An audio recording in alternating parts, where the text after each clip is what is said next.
ராமராமா, சுபதின நிகழ்ச்சியில உங்க எல்லாரையும் சந்திக்கிறதுல மிக்க மகிழ்ச்சி. இன்றைய தினம் எல்லாருக்கும் சுப தினமாக இருக்கணும், நல்ல தினமாக இருக்கணும், வெற்றியை கொடுக்கணும்னு பகவானை பிரார்த்தனை பண்றோம். இன்றைய தினம் 3ஆம் தேதி ஆகஸ்ட் மாசம், விஸ்வாவசு வருஷம், ஆடி மாசம் 18ஆம் தேதி, சுக்லபக்ஷம் வளர்பிறை, நவமி திதி காலை 9:40 வரை, பின்பு தசமி திதி, நட்சத்திரம் காலை 7:20 வரை விசாகா நட்சத்திரம், பின்பு அனுராதா நட்சத்திரம், அனுஷ நட்சத்திரம், யோகம் சுப்ர யோகம், கரணம் கௌலவகரணம்.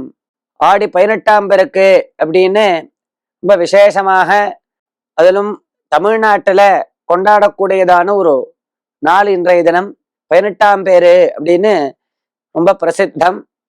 ஞாயிற்றுக்கிழமையாகவும் அமைஞ்சிருக்கு. சூரியனுக்கு உகர்ந்ததான நாள் ஞாயிற்றுக்கிழமை, விடுமுறை நம்ம எல்லாருக்கும். ஞாயிற்றுக்கிழமை இன்றைய தினம் ராகு காலம் 4:30 மணி, மாலை 4:30 மணி முதல் 6 மணி வரை. யமகண்டம் மதியம் 12 மணி முதல் 1:30 மணி வரை.